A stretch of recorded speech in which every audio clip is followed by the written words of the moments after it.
Lining Lashunda, Yang, example, Panganda Han Hierarchical. Pangan Hibasi, Manipura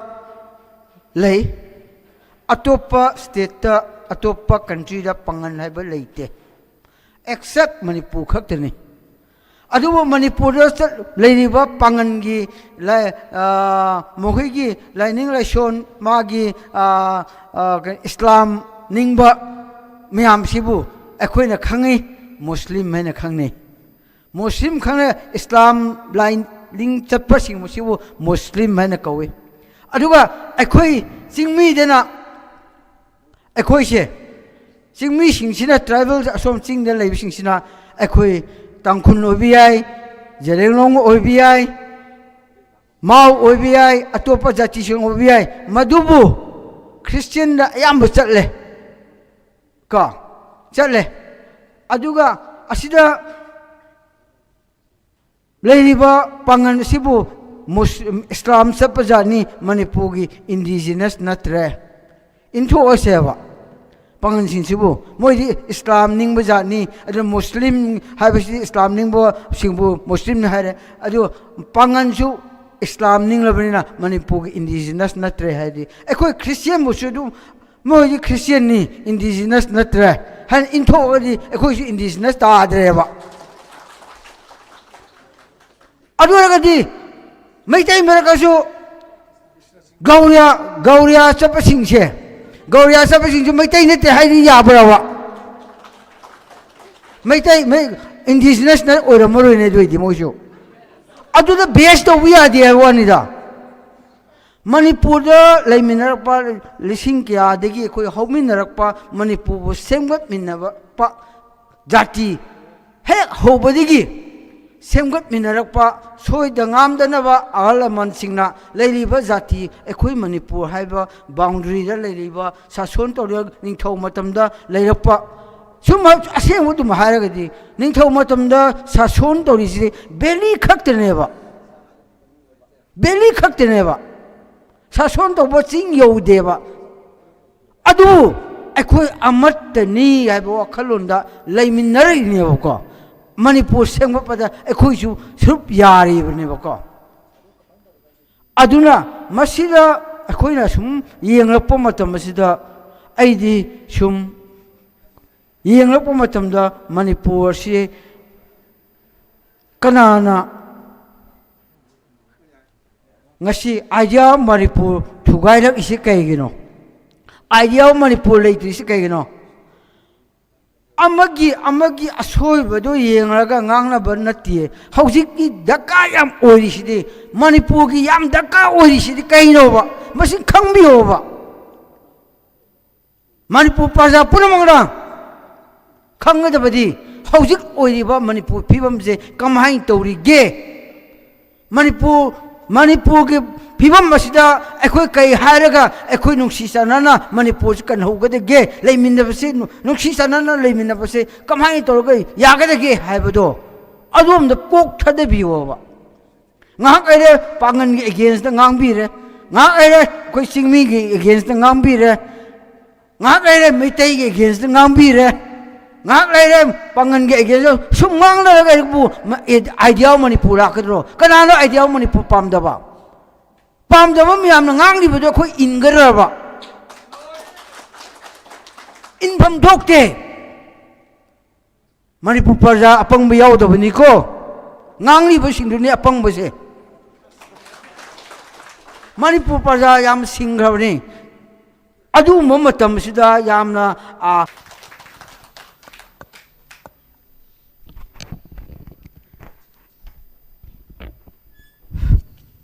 Yam Noy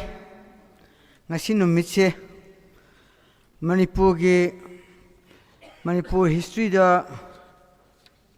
Manipur itihas da Manipur iba asi lising kaya na dagi senbakraba itihas amani hena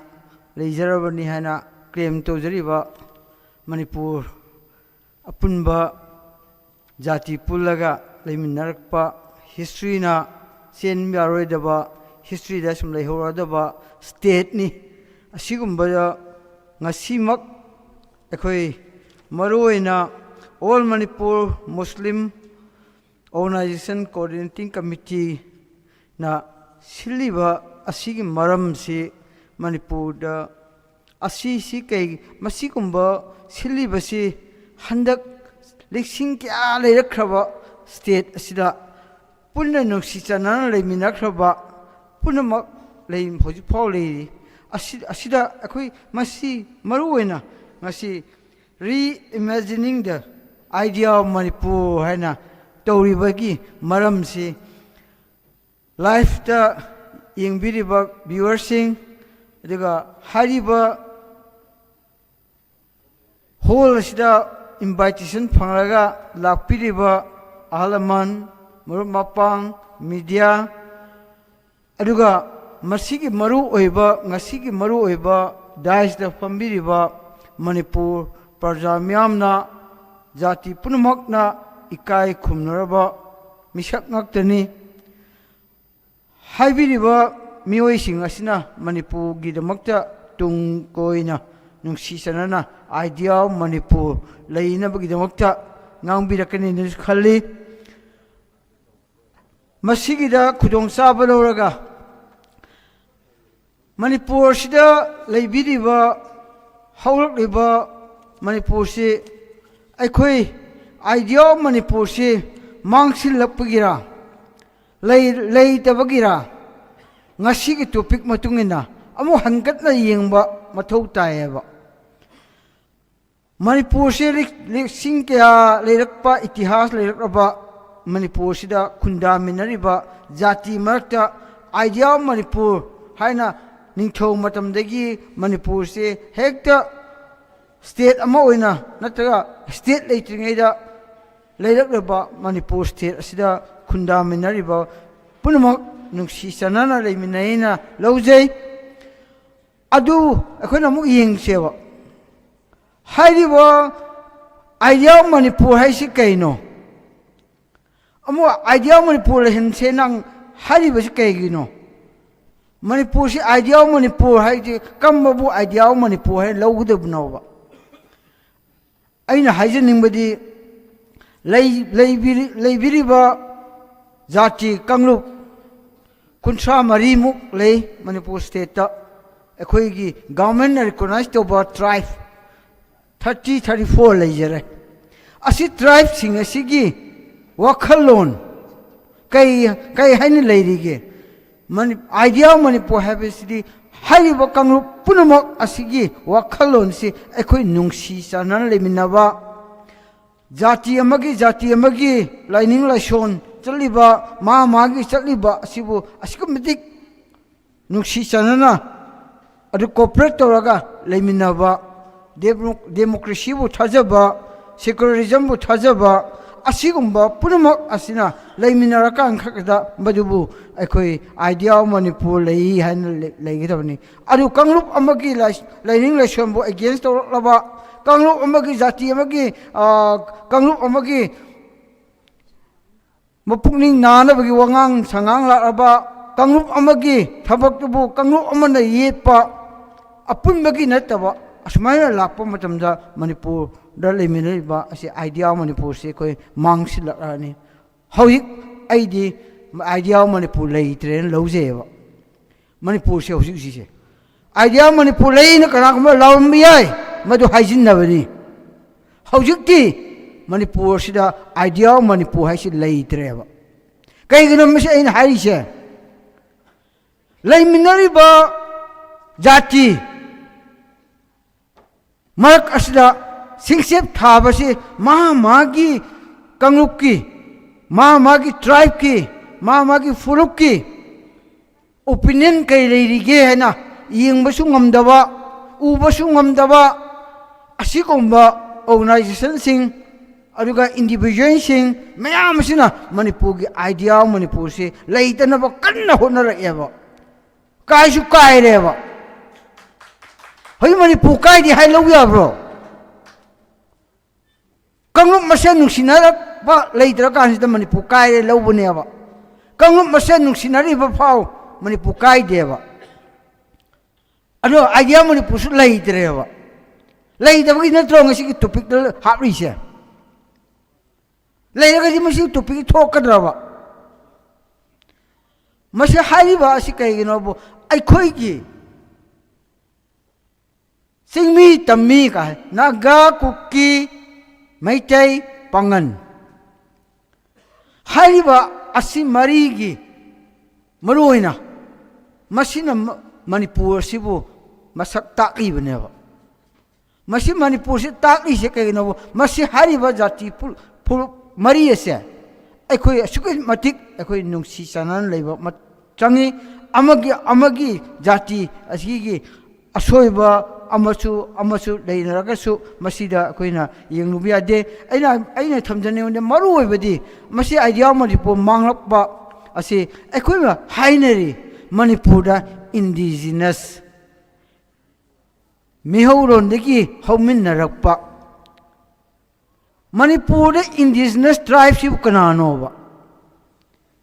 Manipur कनानोबा indigenous हाइबा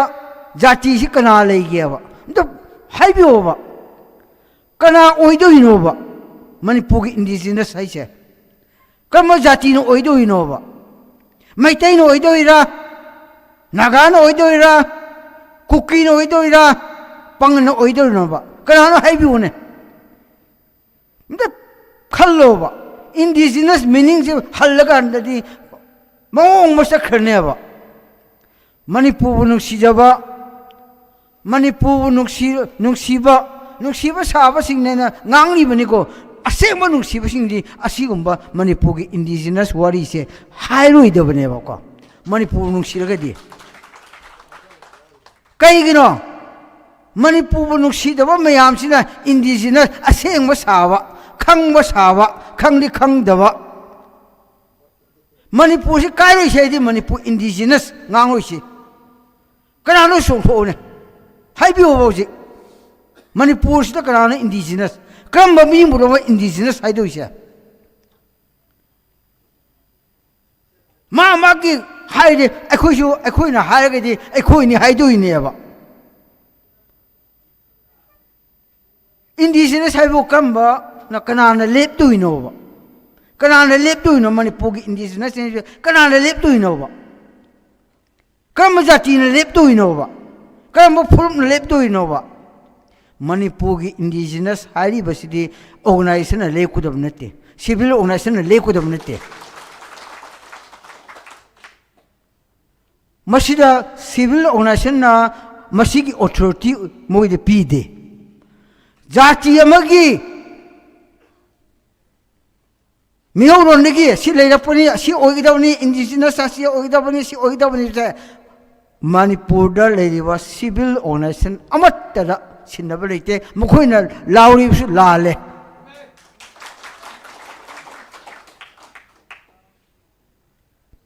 येंगो India की indigenous कनानोबा Deccan Manipur की वा तोखोबा India की indigenous tribe से कनानोबा असेंगमम हाइबियोने indigenous हाइबगी meaning असिदा येंबा तारदि India रकम जाति nova असेंगबा हारगदि मसी असिगुंबा थिगतनरगदि आदिवासी सिंसिना मन India की indigenous ने हाइबा मतमदा हौजिक लेरिबा प्रजा मियानबो एक्सेप्ट तौगदरबा इंडिया ने एक्सेप्ट तौगदरबा अदुमाइना मणिपुर से इंडिजिनस हाइबसी याम लुइको मसी वाही सिननि मणिपुर काइदुइसे आइडिया मणिपुर लेरोइदुसी असिनेबा अदि मसीगुंबा इंडिजिनस हाइबसिगी थिजिलुरगा मणिपुर काइगदब ओरगदि मसी टोक्सेबा ngangoiseba मणिपुर काइहलसी आइडिया मणिपुर लेरोसी तुंगदा फ्यूचर दा मणिपुर हाइबसे मुथरखरसी हाइरगदि मागी इंडिविजुअल ngangliba मागी ऑर्गेनाइजेशन के लीडर ने लंगलाउबियो मसी तोइने लाउरबा ऑर्गेनाइजेशन सिंग मसी तोइने ngangbा मीसिंग इंडिजिनस बु याम थिगलबा मीसिंग अदु कनानो थिरिबा मीदो मा इंडिजिनस ओइब्रा ओइदब्रा मता हंगोबा मधुदनी थोकदबसे अदुना मसी एग्जाम्पल हाइजेगे हजिकी उजाजा लाइन ऑर्गनाइजेशन ऑर्गनाइज तौबनीना कहीं हाइजेगे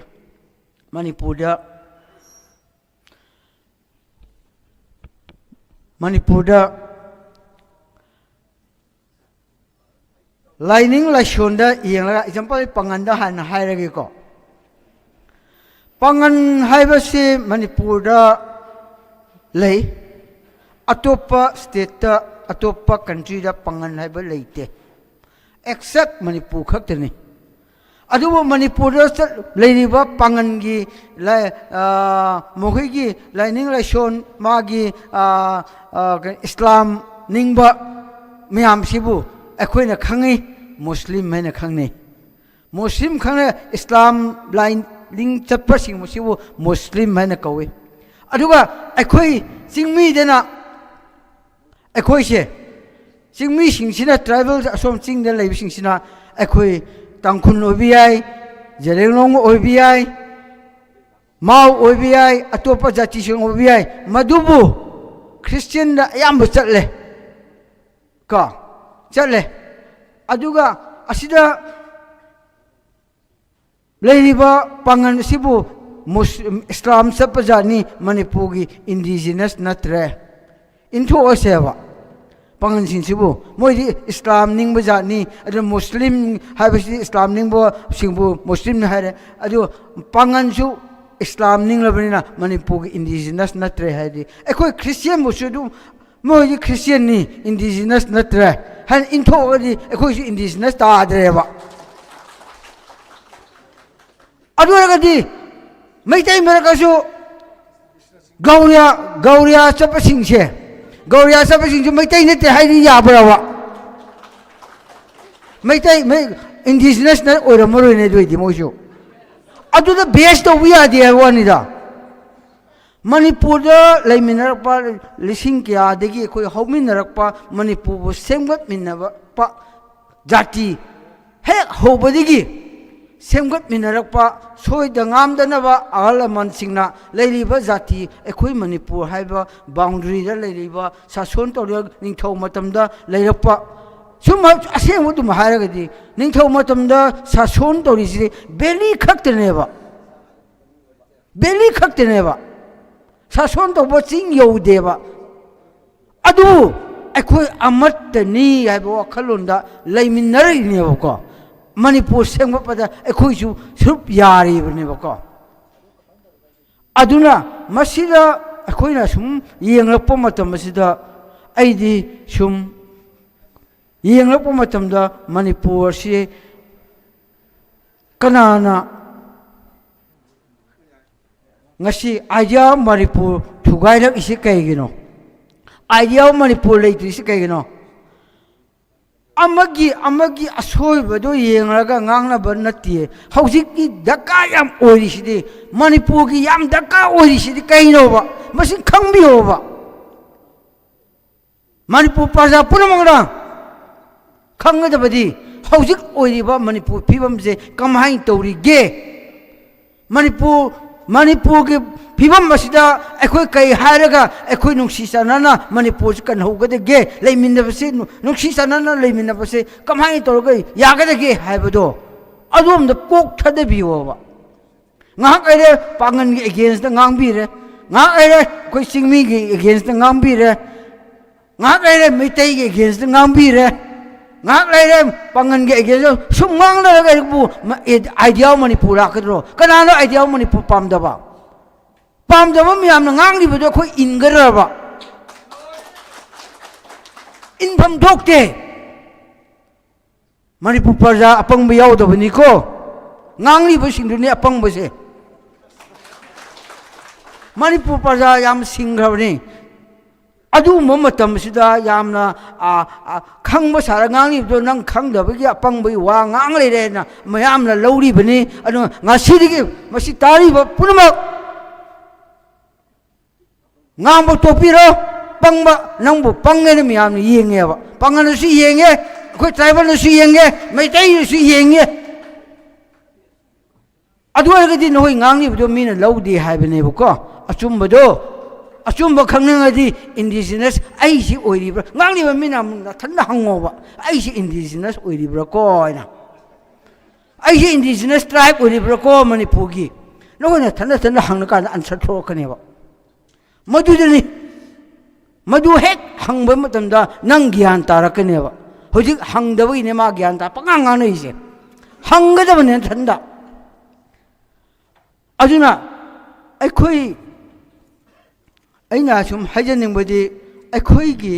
मणिपुर सिदा याम लुरबा तंकक अमक लाप मतमसिदा कंगाउनब मोंगदा मणिपुर की प्रजा मैमना नुंसीदरे नुंसीब चाब लीडर नसु लीडर सारकपा अदुगा असुमाइना पंगांग गांगलिबसिना मणिपुर कन्म ngमोयबा मणिपुर कन्नबगी कोख थादसेबा मणिपुर नुंसी चनना अमगा नुंसी चनना लेगेदबदुदा अखोई मदुदा कोख थादसे अदुना इंडिजिनस की मतंग दे खितम थमजगे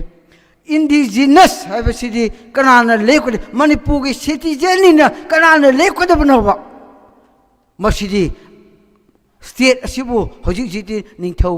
गे सासोन लेत्रबनिना मणिपुर स्टेट गवर्नमेंट की सासोन अमा लेबनिना मसि गवर्नमेंट असि सासोन तोरिबा गवर्नमेंट असिना लेबलिबा मतमदो सहीदो असी सही लाप मखैदी मणिपुर की सिटीजन अफवा सिटीजन अखोगी इंडिजिनस ओइरेना लेखिबा सही अदुगी काउंट तौगदबने मदुगी अगेंस्ट कना स्टेप यारोय गवर्नमेंट लेखिबा मतम अइना जु खंजहौरबदा 19 हाना मणिपुर प्रजा पुरमंगदी अखोय मणिपुर की इंडिजिनस ओइदबजी 1951 बेस द खलसी मणिपुर 61 नि तौरसे हजि गवर्नमेंट ऑफ 61 लौग्रे बेस ईयर ममांग 61 ममांग लेबम खैदी असिदे इंडिजिनस नतबा हाइबा सुले यादेबा मोइजे प्योर जे अखोय मणिपुर की सिटीजन ने मणिपुर की इंडिजिनस ओइराबने येंगो गवर्नमेंट अमलक लौग्रे अनि सुबना कमान लवी 2022 दा मणिपुर की गेजेट थोए इंडिजिनस से हाना याहोद्रबा 61 दि याहोद्रबा खंद्रे याहो 2022 दा मुगा कुकी सिंसे मो इंडिजिनस ओइरेना गे मणिपुर गेजेट थोएबा नान 61 दि याहोद्रबा खंदेबको तो अदुरगदि 1962 दा 2022 फाव मनुंग इसिदा कुकी सेबु गवर्नमेंट रिकॉग्नाइज तौबा गेजेट थोक्लिबा इंडिजिनस थोखरगा हौजिना का कइदौरी पंगन कम स्टेट से लेरी अखोय ट्राइबल सिंग की मिशन कमाय लेरी अखोय जेरेंगलोंबु मणिपुर के इंडिजिनस ओइरे दजारा आइसु हंगेबा आइसु कायगी लापुनोबा अखोय हौरफम कराय लेगेबा अखोय पुनमक असे अदुना हंगलगदी मणिपुर से अइना खलीनिको अइयो मरसु चुम हाइबने मणिपुर से अखोयगी लेबाकनी जेरेंगलोंगी लेबाकनी लौजरीबने अखोय अतोप जाति उद्रसु अइगिनी हाय लौजरीनेबा असिगुम्बा जाति अमबु मणिपुर के अगेंस्ट लई हैना खलमा तारगदी कइगिनोबा पांगनसिंजु पांगनसिना मणिपुर से इरमदमनिको हाइना लौजरीबनेबा मुस्लिम हैबसिदि इस्लाम चप्पा कोई जाति जातिया मयामसिबु मुस्लिम कौजबनी अखोयसु क्रिश्चियन हैसे क्रिश्चियन चप्पसिंजु क्रिश्चियन हैना हाइरिनी अदु क्रिश्चियन चप्पा मखैसु मणिपुर के इंडिजिनस नत्रे हाइबि अदोमदा थैदोकना गांगनादि यारोयबको अदुना अखोयसे यामना मसी खलुबददी मणिपुर बु तसेंगना यामना मरमकदी यामना मी खरदी जाति खरदी अतोपसिंगसी हौजिक मतंगसिदा पांगनसिंगसी वाखल लेताफम खंगदबा हाइब तौबिरुगुनोबा नखोय नत्र कना लेगे मणिपुर की सिटीजन नत्र पांगनसि मणिपुर की सिटीजन नत्र बाबा हाइरिबा म्याम खुमलुगुनोबा ꯑꯉꯥꯎꯕꯗꯨꯒ ꯃꯥꯟꯅꯔꯒꯗꯤ ꯑꯉꯥꯎꯕꯅꯤ ꯍꯥꯏꯌꯦꯕꯀꯣ ꯈꯨꯝꯂꯨꯒꯅꯣꯕ ꯑꯍꯜ ꯂꯃꯟꯁꯤꯡ ꯍꯥꯏꯗ꯭ꯔꯦꯅꯦ ꯑꯉꯥꯎꯕ ꯈꯠꯅꯔꯗꯤ ꯉꯥꯎꯕꯕꯨꯗꯤ ꯍꯦꯟꯅ ꯈꯟꯅꯕ ꯍꯧꯔꯨꯕ ꯅꯨꯄꯥꯗꯨꯅ ꯍꯦꯟꯅ ꯉꯥꯎꯋꯦ ꯍꯥꯏꯕꯗꯣ ꯑꯗꯨꯝ ꯇꯥꯒꯅꯤ ꯃꯈꯣꯏꯅ ꯍꯥꯏꯅꯤꯡꯕ ꯍꯥꯏꯖꯁꯅꯨ ꯃꯈꯣꯏ ꯃꯋꯥ ꯂꯧꯔꯣꯏ ꯒꯣꯔꯃꯦꯟꯅ ꯍꯥꯏꯔꯤꯁꯤꯗꯤ 1961 ꯕꯦꯁ ꯌꯔ ꯁꯤꯗ ꯂꯩꯈꯤꯕ ꯃꯌꯥꯝꯁꯤꯗꯤ ꯃꯅꯤꯄꯨꯔꯒꯤ ꯄꯤꯌꯣꯔ ꯁꯤꯇꯤꯖꯦꯟ ꯉꯥꯛꯇꯅꯤ ꯄꯤꯌꯣꯔ ꯁꯤꯇꯤ ꯍꯥꯏꯁꯦ ꯏꯟꯗꯤꯖꯤꯅꯁ ꯑꯣꯏꯔꯕꯅꯤꯀꯣ ꯑꯗꯨꯅ ꯑꯩꯅ ꯃꯤ ꯌꯥꯝꯃꯅꯦ ꯂꯣꯏꯁꯤꯜꯂꯒꯦ ꯑꯣꯖꯥ ꯑꯗꯨ ꯁꯨꯝ ꯉꯥꯡꯅꯦ ꯑꯩꯈꯣꯏꯗꯤ ꯄꯨꯡ 2 3 ꯉꯥꯡꯕꯁꯨ ꯅꯨꯡꯉꯥꯏꯕꯅꯦꯕꯀꯣ ꯑꯗꯨ ꯄꯦꯟꯕꯅꯦꯕ ꯂꯣꯏꯅꯃꯛ ꯑꯗꯨ ꯄꯨꯡ 2 3 ꯄꯤꯕ ꯃꯇꯝꯗ ꯉꯥꯡꯈꯤꯕ ꯃꯅꯤꯄꯨꯔꯒꯤ ꯏꯟꯇꯔꯦꯁꯇ ꯀꯣ ꯑꯗꯨꯅ ꯏꯔꯣꯏ ꯂꯣꯏꯕꯗꯗꯤ ꯑꯩꯅ ꯍꯥꯏꯖꯅꯤꯡꯕꯗꯤ ꯉꯁꯤꯒꯤ ꯏꯟꯚꯥꯏꯇꯦꯁꯟ ꯄꯤꯔꯒ ꯂꯥꯛꯄꯤꯔꯤꯕ ꯑꯣꯖꯥ ꯃꯌꯥꯝ ꯑꯍꯜ ꯂꯃꯟ ꯃꯌꯥꯝ ꯃꯔꯨꯞ ꯃꯄꯥꯡ ꯃꯌꯥꯝ ꯗꯥꯏꯁꯇ ꯐꯝꯂꯤꯕ ꯃꯌꯥꯝ ꯂꯥꯏꯐꯇ ꯊꯥꯔꯒꯗꯤ ꯌꯦꯡꯕꯤꯔꯤꯕ ꯃꯌꯥꯝ ꯇꯨꯡꯗ ꯂꯥꯏꯐ ꯑꯁꯤꯒꯤ ꯉꯁꯤ ꯁꯦꯃꯤꯅꯥꯔ ꯑꯁꯤꯒꯤ ꯇꯣꯄꯤꯛ ꯃꯇꯨꯡ ꯏꯟꯅ ꯀꯅꯥꯒꯨꯝꯕ ꯇꯥꯕꯤꯕ ꯃꯌꯥꯝ ꯇꯥꯔꯤꯕ ꯃꯌꯥꯝ ꯑꯗꯣ ꯁꯦꯔꯥꯟꯅꯅ ꯍꯟꯗꯣꯛꯄꯤꯔꯅꯨ ꯇꯥꯔꯤꯕ ꯃꯌꯥꯝꯗꯣ ꯉꯁꯤꯒꯤ ꯉꯥꯡꯂꯤꯕ ꯃꯌꯥꯝ ꯑꯁꯦ ꯃꯅꯤꯄꯨꯔꯕꯨ ꯅꯨꯡꯁꯤꯕꯒꯤ ꯉꯥꯡꯂꯤꯕ ꯉꯥꯛꯀꯅꯤ ꯃꯁꯤꯒꯤ ꯁꯦꯔꯥꯟꯕꯗ ꯉꯥꯡꯂꯤꯕꯁꯤꯡꯗꯣ ꯃꯅꯤꯄꯨꯔꯁꯦ ꯄꯨꯟꯁꯤ ꯌꯥꯔꯣꯏꯗꯕ ꯃꯅꯤꯄꯨꯔ ꯑꯥꯏꯗꯤꯌꯥ ꯃꯅꯤꯄꯨꯔ ꯂꯩꯁꯦ ꯌꯥꯔꯣꯏꯗꯕ ꯑꯗꯨꯒꯨꯝꯕ ꯃꯤ ꯉꯥꯛꯀꯅꯤ ꯑꯩꯈꯣꯏ ꯂꯧꯒꯗꯕꯅꯦꯕꯀꯣ ꯍꯧꯖꯤꯛ ꯍꯥꯏꯔꯤꯕ ꯃꯌꯥꯝꯁꯦ ꯑꯥꯏꯗꯤꯌꯥ ꯃꯅꯤꯄꯨꯔ ꯄꯨꯟꯕ ꯃꯇꯝꯗ ꯑꯩꯈꯣꯏ ꯅꯨꯡꯁꯤꯅ ꯂꯩꯕ ꯃꯇꯝꯗ ꯊꯥꯏꯅꯒꯤ ꯍꯟꯒꯠꯂ ꯌꯦꯡꯁꯦꯕ ꯃꯇꯝ ꯑꯃꯗ ꯌꯥꯝ ꯅꯨꯡꯁꯤꯅ ꯂꯩꯔꯝꯕꯗꯣ ꯍꯧꯖꯤꯛ ꯑꯥꯏꯗꯤꯌꯥ ꯃꯅꯤꯄꯨꯔ ꯃꯥꯡꯂꯛꯑꯦ ꯑꯗꯨꯗꯤ ꯀꯃꯥꯏꯅ ꯑꯃꯨꯛꯀ ꯂꯩꯍꯟꯁꯤꯒꯦ ꯍꯥꯏꯕꯅꯤ ꯀꯅꯥꯒꯨꯝꯕ ꯈꯔ ꯍꯥꯏꯔꯤ ꯅꯥꯒꯥꯗꯤ ꯃꯈꯣꯏꯒꯤ ꯊꯣꯛꯄ ꯑꯃ ꯇꯧꯔ ꯃꯅꯤꯄꯨꯔ ꯀꯥꯏꯅꯕ ꯇꯧꯔꯤ ꯍꯥꯏꯔꯦ ꯀꯨꯀꯤꯁꯨ ꯃꯅꯤꯄꯨꯔ ꯊꯨꯒꯥꯏꯅꯕ ꯇꯧꯔꯤ ꯍꯥꯏꯔꯦ ꯑꯦꯛꯖꯥꯝꯄꯜ ꯏꯟꯗꯤꯄꯦꯟꯗꯦꯟ ꯇꯥꯜꯂꯤ ꯑꯃ ꯇꯥꯜꯂꯤ ꯑꯩꯈꯣꯏ ꯏꯆꯤꯟ ꯏꯅꯥꯎ ꯃꯩꯇꯩꯁꯨ ꯇꯥꯜꯂꯤꯁꯤꯅꯤꯅꯦ ꯃꯣꯏ ꯄꯥꯡꯒꯟꯁꯤꯡꯁꯨ ꯇꯥꯜꯂꯤꯁꯤꯅꯤꯅꯦ ꯃꯗꯨꯕꯨ ꯃꯅꯤꯄꯨꯔ ꯊꯨꯒꯥꯏꯕ ꯃꯥꯒꯤ ꯅꯤꯡꯖꯕ ꯉꯥꯡꯖꯕꯅꯤ ꯍꯣꯠꯅꯔꯤꯕꯅꯤ ꯑꯗꯨꯕꯨ ꯃꯅꯤꯄꯨꯔ ꯍꯥꯏꯕꯁꯤꯗꯤ ꯂꯩꯃꯤꯟꯅꯔꯤꯕ ꯄꯨꯝꯅꯃꯛ ꯀꯥꯡꯂꯨꯞ ꯃꯁꯦꯟ ꯃꯩꯇꯩꯗꯁꯨ ꯂꯥꯏꯅꯤꯡ ꯂꯥꯏꯁꯣꯟ ꯈꯦꯠꯅꯕꯗꯨꯗ ꯒꯧꯔ ꯆꯠꯄ ꯃꯌꯥꯝ ꯑꯗꯨꯕꯨ ꯃꯩꯇꯩ ꯅꯠꯇꯦ ꯍꯥꯏꯕ ꯌꯥꯔꯣꯏ ꯑꯗꯨꯅ ꯏꯟꯗꯤꯖꯤꯅꯁ ꯅꯠꯇꯦ ꯍꯥꯏꯕ ꯌꯥꯔꯣꯏ ꯃꯗꯨ ꯒꯧꯔ ꯆꯠꯄꯁꯤꯡꯁꯦ ꯀꯩꯅꯣꯒꯤ ꯃꯅꯤꯄꯨꯔꯒꯤ ꯏꯟꯗꯤꯖꯤꯅꯁ ꯅꯠꯇꯦ ꯍꯥꯏꯗꯤ ꯃꯈꯣꯏ ꯁꯅꯥꯃꯍꯤ ꯂꯥꯠꯄ ꯈꯛꯇ ꯏꯟꯗꯤꯖꯤꯅꯁꯅꯦ ꯍꯥꯏꯅ ꯂꯩꯕ ꯌꯥꯄꯣꯠ ꯅꯠꯇꯦꯕꯀꯣ ꯑꯗꯨꯅ ꯑꯩꯈꯣꯏ ꯅꯨꯡꯁꯤ ꯆꯥꯟꯅꯅ ꯄꯨꯟꯅ ꯍꯤꯡꯃꯤꯟꯅꯕ ꯄꯨꯟꯅ ꯆꯠꯃꯤꯟꯅꯕ ꯄꯨꯟꯅ ꯍꯣꯠꯅꯃꯤꯟꯅꯕ ꯑꯄꯨꯟꯕ ꯃꯅꯤꯄꯨꯔ ꯖꯥꯇꯤ ꯂꯩꯔꯤꯕ ꯄꯨꯝꯅꯃꯛ ꯑꯁꯦ ꯑꯩꯈꯣꯏ ꯍꯧꯖꯤꯛꯀꯤ ꯂꯩꯔꯤꯕ ꯀꯅꯥꯒꯨꯝꯕ ꯏꯟꯗꯤꯌꯟ ꯒꯣꯚꯔꯟꯃꯦꯟꯠꯅ ꯁꯤꯟꯕ ꯑꯣꯏꯔꯁꯨ ꯑꯗꯨꯕꯨ ꯑꯇꯣꯞꯄꯅ ꯃꯅꯤꯄꯨꯔ ꯊꯨꯒꯥꯏꯔꯒ ꯑꯦꯗꯚꯥꯟꯇꯦꯖ ꯂꯧꯅꯤꯡꯕ ꯀꯅꯥꯒꯨꯝꯕꯅ ꯈꯜꯂꯤꯕ ꯄꯨꯝꯅꯃꯛ ꯑꯗꯨꯗ ꯑꯩꯈꯣꯏ ꯅꯥꯊꯩꯅꯔꯒ ꯑꯩꯈꯣꯏ ꯑꯄꯨꯟꯕ ꯃꯅꯤꯄꯨꯔꯁꯤ ꯀꯥꯏꯕ ꯌꯥꯔꯣꯏ ꯍꯥꯏꯕꯗꯨꯗ ꯑꯩꯈꯣꯏ ꯆꯦꯛꯁꯤꯟꯅ ꯂꯩꯃꯤꯟꯅꯕ ꯆꯦꯛꯁꯤꯟꯅ ꯐꯝꯃꯤꯟꯅꯕ ꯑꯃ ꯆꯪꯉꯤ ꯍꯥꯏꯕꯁꯦ ꯑꯩ ꯃꯤꯌꯥꯝꯒꯤ ꯉꯁꯤꯒꯤ ꯈꯨꯗꯣꯡꯆꯥꯕꯒ ꯍꯥꯏꯖꯕꯅꯤ ꯑꯩ ꯀꯩꯅꯣꯝꯇ ꯍꯥꯏꯖꯒꯦ ꯉꯁꯤꯗꯒꯤ ꯄꯥꯉꯟ ꯃꯩꯇꯩ ꯀꯨꯀꯤ ꯑꯣꯏꯔꯁꯨ ꯍꯥꯟꯅ ꯂꯩꯔꯤꯕ 18th centuryꯗꯒꯤ 1834 1835 ꯆꯪꯁꯤꯜꯂꯛꯄ ꯀꯨꯀꯤꯁꯤꯡꯒ ꯂꯩꯔꯤ ꯑꯗꯨꯒ ꯑꯩꯈꯣꯏ ꯅꯥꯒꯥꯁꯤꯡꯁꯨ ꯂꯩꯔꯤ ꯑꯁꯤꯒꯨꯝꯕ ꯄꯨꯝꯅꯃꯛ ꯑꯁꯦ ꯑꯩꯈꯣꯏ ꯅꯨꯡꯁꯤ ꯆꯥꯟꯅꯅ ꯂꯩꯔꯒ ꯑꯄꯨꯟꯕ ꯃꯅꯤꯄꯨꯔꯗ ꯂꯦꯞꯃꯤꯟꯅꯔꯁꯤ ꯍꯥꯏꯕ ꯑꯩ